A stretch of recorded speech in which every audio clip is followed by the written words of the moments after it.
नमस्कार दोस्तों, आप सभी का फिर से एक बार बहुत बहुत स्वागत है मेरे चैनल मिथिका में, जहां मैं आप लोगों को ऐसी नई नई कहानियां सुनाती हूं जो आपने पहले कभी नहीं सुनी होंगी। तो चलिए आज की कहानी शुरू करते हैं। और आज मैं आप लोगों को सुनाने जा रही हूँ कहानी हर्क्युलस की।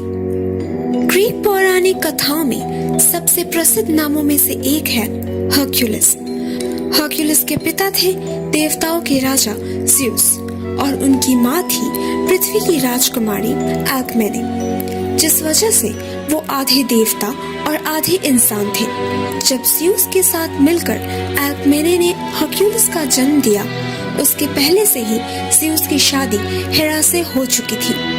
जब हेरा को हर्क्युलस के बारे में पता चला तो ज़्यूस की बेवफाई ने हेरा को गुस्से और ईर्ष्या से अंधा बना दिया। अल्कमेने ने हर्क्युलस को अपने पति एम्फिट्राइन के साथ पाला। क्योंकि हर्क्युलस आधे देवता थे, वो अलौकिक शक्तियों के साथ पैदा हुए थे। हेरा हर्क्युलस से नफरत करती थी क्योंकि उसका वजूद उसे अपनी पति की बेवफाई की याद दिलाती थी, जिस वजह से जब हर्क्युलस छोटे थे तो उसे मारने के लिए उन्होंने उसके पालने में एक जहरीला सांप भेज दिया था। लेकिन हर्क्युलस ने उस बाल अवस्था में ही उस सांप को जकड़ कर उसका गला घोंटकर उसे मार डाला था। मगर हेरा की बदले की चाहत यही नहीं रुकी। जब हर्क्युलस बड़ा हुआ तो उसने मेगारा से शादी की और उनके कई बच्चे हुए। ये जानते हुए भी कि हर्क्युलस अपने पत्नी और बच्चों से कितना प्यार करता है, हेरा ने हर्क्युलस के दिमाग पर कब्जा कर लिया और उसी के हाथों उसकी पत्नी और बच्चों की हत्या करवा दी और उससे वो सब कुछ छीन लिया जो हर्क्युलस को प्यारा था। जब इस घटना के बाद हर्क्युलस होश में आते हैं और उन्हें पता चलता है कि उन्होंने अपने परिवार को अपने ही हाथों से मार दिया है, वो दुख से टूट जाते हैं। अपने पापों का प्रायश्चित करने के लिए हर्क्युलस ने देवता अपोलो से सलाह मांगी। अपोलो ने हर्क्युलस से कहा उसके पापों का भरपाई करने के लिए उसे राजा यूरिस्टिस की सेवा करनी होगी। हेरा अभी भी हर्क्युलस को दुनिया से मिटाना चाहती थी और इसीलिए वो राजा यूरिस्टिस के पास गई और उनसे कहा कि वो हर्क्युलस को 12 नामुमकिन कार्यों को पूरा करने का आदेश दे। हेरा को यकीन था इनमें से किसी एक कार्य को करते हुए हर्क्युलस जरूर मारा जाएगा और वो अपना बदला लेने में कामयाब हो जाएगी। पहला कार्य था निमियन लायन को मारना। निमिया नाम के शहर में एक भयानक और विशाल शेर था जिससे शहर के सारे लोग डरते थे। हर्क्युलस से कहा गया कि वो इस शेर को मारकर यूरिस्टिस के लिए उसकी चमड़ी भेंट स्वरूप लाए। हर्क्युलस ने बड़े ही बहादुरी और चालाकी से अपने बल का इस्तेमाल करके इस कार्य को पूरा किया। दूसरा कार्य था लर्नियन हाइड्रा को मारना। लर्ना शहर के दलदल में एक 9 सिरों वाला नाग रहता था। हाइड्रा वो बहुत ही विषैला था और उसका एक सिर अमर था, उसे मारा नहीं जा सकता था। हर्क्युलस ने इस कार्य के लिए अपने भतीजे इलाउस की मदद ली और उस हाइड्रा को मार डाला। तीसरा कार्य था सुनहरे हिरनी को पकड़ना। ग्रीस के सिरेनिया शहर में एक हिरनी रहती थी जिसके सींग सोने के थे और खुर पीतल के। ये हिरनी शिकार की देवी आर्टेमिस की बहुत चहेती थी, इसीलिए हर्क्युलस इसे मारना नहीं चाहता था। इसीलिए हर्क्युलस ने 1 साल तक इस हिरनी का पीछा किया और आखिरकार उसने एक दिन उस हिरनी को पकड़ लिया। लेकिन जब वो इस हिरनी को पकड़कर ले जा रहा था, अपोलो और आर्टेमिस ने उसे रोककर उससे पूछा कि उसने ऐसा क्यों किया। तब हर्क्युलस ने उन्हें सब सच बताया और उन्होंने अनुमति दी, मगर एक शर्त पर कि वो उस हिरनी को बिना कोई नुकसान पहुंचाए उसे वापस लाएगा। चौथा कार्य था एरिमेंथियन सुअर को पकड़ना। यूरिस्टिस ने हर्क्युलस को आदेश दिया कि वो एरिमेंथोस की पहाड़ियों से उस सुअर को पकड़कर लाए जो वहां पर तबाही मचा रहा है। उस सुअर को मारने के लिए हर्क्युलस ने कुछ तीर हाइड्रा के विष में भिगोकर अपने साथ ले लिया और इस कार्य को करने से पहले अपने सेंटौर दोस्त फोलोस से मिलने गया और दोनों मिलकर एक गुफा में खाना खाया और खूब शराब पिया, जिससे वहां पर रहने वाले बाकी सेंटौर्स आकर्षित होकर वहां आ गए। मगर नशे की हालत में हर्क्युलस ने अपने तीर से उन सबको मार डाला। फोलोस ने एक तीर उठाकर उससे पूछा कि ये तीर इतना जहरीला कैसे है, और गलती से वो तीर उसके हाथों से गिरकर उसके पैर में लगा और वो भी मारा गया। हर्क्यूलिस ने उसी गुफा में अपने दोस्त को दफना दिया और उस सुअर का शिकार करने निकल पड़ा। बहुत कोशिशों के बाद उसने उस सुअर को जाल से पकड़ लिया और यूरिस्थियस के पास ले आया। हर्क्यूलिस का 5वां कार्य था राजा ऑगियस के अस्तबल को साफ करना। राजा ऑगियस के अस्तबल में 1000 से भी ज्यादा प्राणी थे, इसीलिए उसे साफ करना बहुत मुश्किल था। हर्क्यूलिस एक दिन उनके पास जाकर बोले, मैं आपका अस्तबल साफ कर दूंगा, बदले में आपके मवेशियों का 10वां हिस्सा मुझे देना होगा।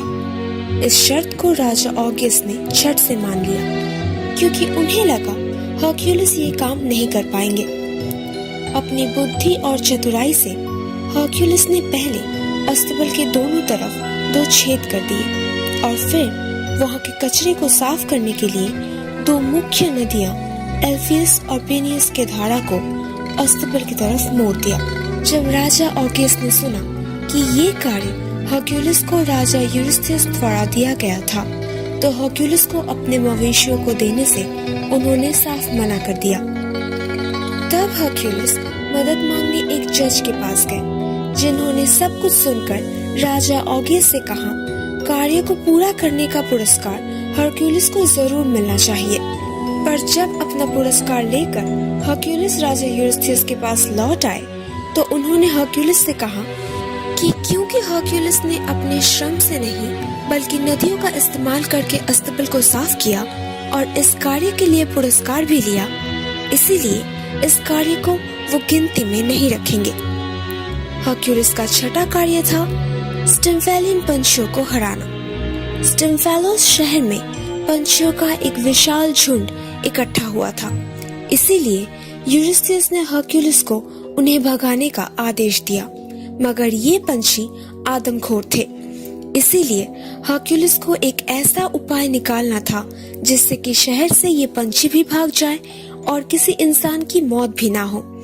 इसी दौरान एथेना हर्क्यूलिस के पास आई और उन्हें ताली बजाने वाला एक यंत्र दिया, जिसके आवाज से पंछियां डरकर उड़ के भागने लगी और हर्क्यूलिस उन्हें अपने तीर से मार गिराने लगे, और ऐसे ही उन्होंने अपने कार्य को पूरा किया।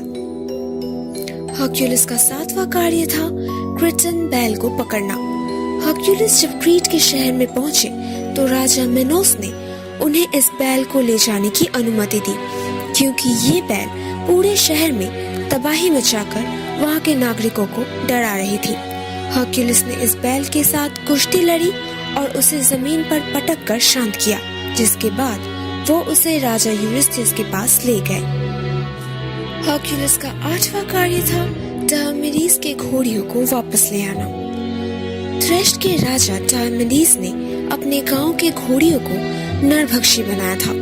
इन घोड़ियों को पकड़ने के लिए हर्क्यूलिस अपने साथ मदद के लिए एब्डरस को ले आए थे, मगर एक घोड़ी ने उन पर हमला कर दिया और उन्हें मार डाला। एब्डरस को दफनाकर उनके सम्मान में हर्क्यूलिस ने एक शहर बनाया, एब्डेरा, और इसके बाद उन्होंने राजा डायोमेडिस को मारकर उनके घोड़ियों को उन्हीं का मांस खिलाकर शांत किया और राजा यूरिस्थियस के पास उन घोड़ियों को ले गए। हर्क्यूलिस का 9वां कार्य था रानी हिप्पोलिटा की बेल्ट को लाना। रानी हिप्पोलिटा एक होनहार अमेज़न योद्धा थी। उनके पास एक चमड़े का बेल्ट था, जिसे युद्ध के देवता एरिस ने उन्हें भेंट में दिया था। यूरिस्थियस उस बेल्ट को अपनी बेटी एडमेट को उपहार में देना चाहते थे। जब हर्क्यूलिस अमेज़न के भूमि पर पहुंचे, तो हिप्पोलिटा ने उनसे वहां आने की वजह पूछी, और हर्क्यूलिस ने जवाब में सच कह दिया कि राजा यूरिस्थियस द्वारा दिए गए कार्य को पूरा करने और उस बेल्ट को लेने वो वहां आए हैं। उनकी सच्चाई से प्रभावित होकर रानी उस बेल्ट को देने के लिए राजी हो गई, मगर उससे पहले ही देवी हेरा भेष बदलकर एक अमेज़न योद्धा बनकर पूरे कुनबे को उकसा चुकी थी, ये कहकर कि हर्क्यूलिस वहां उनके रानी को मारने आए हैं। इस बात को सुनकर पूरा कबीला डर गया और कवच पहनकर हथियार लेकर हर्क्यूलिस को मारने आ पहुंचा।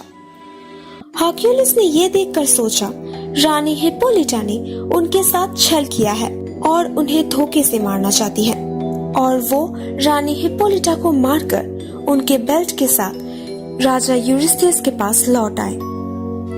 हर्क्यूलिस का 10वां कार्य था गेरॉन के मवेशियों को पकड़ना। इन्हें पकड़ने के लिए उन्हें इरेथिया द्वीप की यात्रा करनी पड़ी। रास्ते में उन मवेशियों का पता लगाने के लिए कई जानवरों को उन्होंने मार डाला। एक बार जब उन्होंने सारे मवेशियों को इकट्ठा कर घर वापस जाने की यात्रा शुरू की तो कुछ बैल वहां से अलग होकर इधर उधर भागने लगे। उन्हें वापस लाने के चक्कर में बाकी मवेशी फिर से भाग गए। आखिरकार उन्होंने पूरे झुंड को इकट्ठा किया और राजा यूरिस्थियस के पास ले गए, जिन्होंने देवी हेरा के सम्मान में उनका बलि चढ़ा दिया।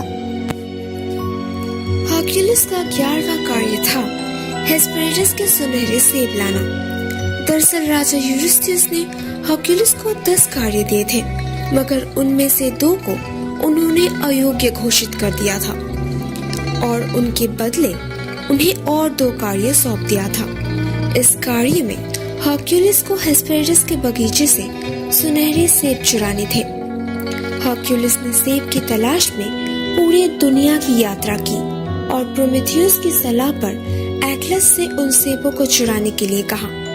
हर्क्यूलिस ने मदद करने के लिए धरती आसमान को अपने कंधों पर उठा लिया और एटलस ने उन सेबों को चुरा लिया, जिसके बाद उन्होंने हर्क्यूलिस से कहा कि अब वो जाकर ये सेब यूरिस्थियस को दे आएंगे। हर्क्यूलिस सहमत हो गए, मगर उन्होंने एटलस को कुछ देर के लिए धरती को अपने कंधों पर लेने के लिए कहा ताकि वो अपने कपड़ों को समेटकर ठीक कर सके। जैसे ही एटलस ने कंधों पर धरती आसमान को उठा लिया, हर्क्यूलिस उन सेबों को उठाकर यूरिस्थियस के पास अपने आखिरी कार्य को पूरा करने चले गए। हर्क्यूलिस का 12वां और अंतिम कार्य था सेबरस को पकड़ना। सेबरस एक 3 सिरों वाला कुत्ता था जो अंडरवर्ल्ड के द्वार में खड़ा होकर जीवितों को अंदर आने से रोकता था। हर्क्यूलिस को पता था कि सामने के दरवाजे से वो अंडरवर्ल्ड के अंदर नहीं जा पाएंगे, इसीलिए वो एक गुफा के अंदर के गुप्त रास्ते से अंदर गए।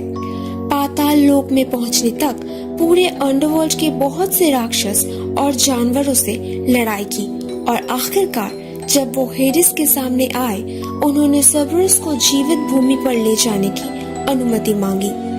हेडिस मान गए, मगर एक शर्त पर, बिना कोई हथियार इस्तेमाल किए केवल अपने बल से हर्क्यूलिस को सेबरस को हराना होगा। इस लड़ाई में भी हर्क्यूलिस की जीत हुई और जब वो सेबरस को लेकर राजा यूरिस्थियस के पास वापस आए तो उस कुत्ते का डरावना रूप देखकर राजा डर गए और हर्क्यूलिस से कहा कि वो हेडिस के कुत्ते को वापस अंडरवर्ल्ड छोड़ आए। तो दोस्तों, कैसी लगी आप लोगों को आज की कहानी? अगर अच्छी लगी हो तो प्लीज इसे लाइक कर दीजिए। नीचे कमेंट सेक्शन में लिखकर जरूर बताइएगा कि आप लोगों को कैसा लगा और प्लीज प्लीज प्लीज मेरे चैनल को सब्सक्राइब कर दीजिए और हाँ, अपने दोस्तों के साथ शेयर करना बिल्कुल मत भूलना। मैं आप लोगों से मिलूंगी अगले हफ्ते एक और नई कहानी के साथ।